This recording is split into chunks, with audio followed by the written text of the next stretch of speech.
The theme is about women and confidence. And I would say, for the most part, I feel that I'm a person that has much confidence. But there are times where I know that I don't. And there are times where I may have too much. I think, like any muscle or bone or any skill, it's something that you do have to develop and work and get practice in. And so for me, different opportunities have presented itself to enable me to practice that and to gain more experience and confidence in the work that I'm doing. And so a passion project that I'm working on right now is creating my own sports and theology nonprofit. It's called the Black Sports Ministry Network. So I'm working with 3 other colleagues. They all work in church ministry or in theological education, and they have asked me to lead this organization as the volunteer executive director. Yes, so I've been humbled by this experience, but at the same time, I have felt my confidence go from here down. To be named the executive director of such a huge project that we're hoping that will gain national recognition is a pretty big deal, especially as we're seeking funding and investment from outside organizations and institutions. So I am in the process of building my confidence up as a leader, as a Black woman leader as well, interacting in spaces where it is male dominant, and then also speaking to others who may not understand the intentions of our organization. So the principles and the foundation for our organization is based on Black theology. So for those who don't know, I have to explain what Black theology is, Black liberation theology. So now I'm building up my confidence and thinking that, okay, I have this great degree from BU, School of Theology. I should have confidence because I learned all this stuff. But then, most recently, I had a meeting and I was freaking out. I thought, oh my gosh, I forgot everything I learned in 3 years. This cannot be possible. But I pulled it together, wipe away the sweat. And then I thought back to the skills that I learned as an athlete. And so I'm saying, okay, I've been confident before. I'm an athlete. I have these qualities. I can do it. So I'm going to pass this around. I'm not sure if I have enough for everybody.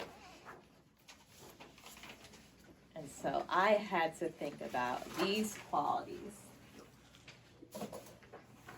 So for my directed study last semester, I wrote about Black women athletes. The first section of my paper was on sports psychology. And so in my research, I found psychological qualities shared by athletes. So if you have a pen, you should mark down the ones that you can relate to.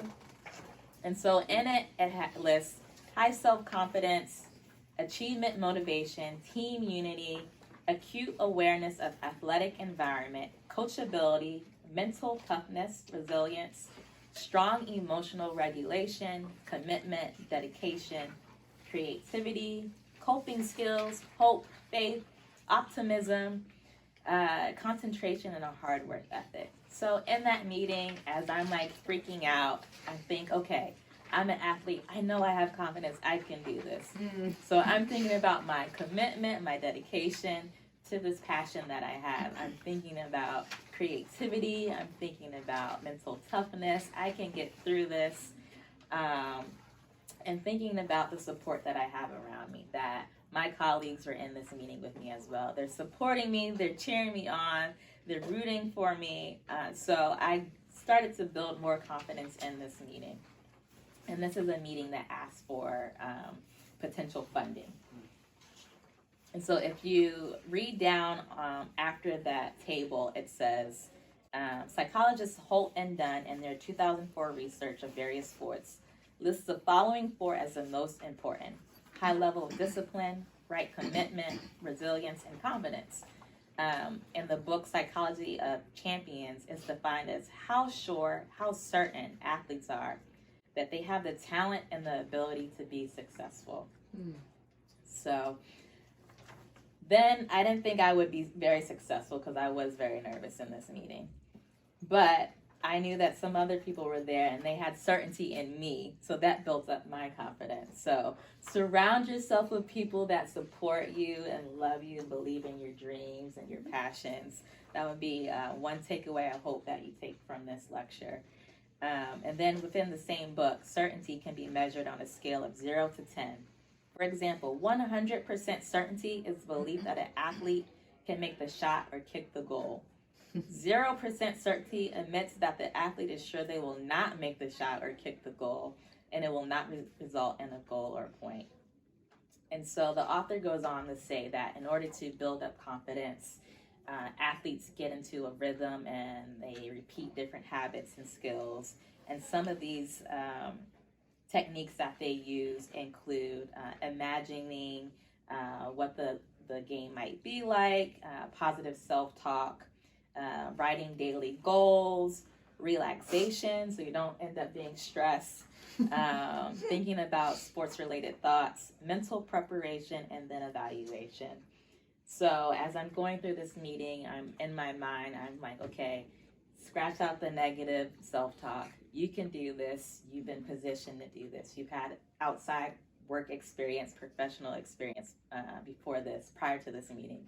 You can lead an organization. And then also thinking about my daily goals. What is it that I'm trying to achieve? So that's some of the techniques that I'm using to build up my confidence as I continue to lead this potential nonprofit, as we continue to have events and programs and meet with different people. And then at the bottom, it says rituals. So in sports, it's defined as a step-by-step belief process that leads to success.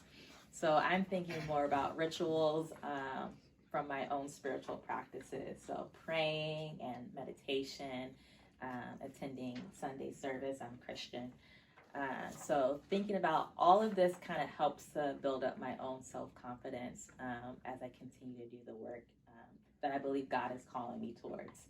And that is with sports and theology and creating this nonprofit.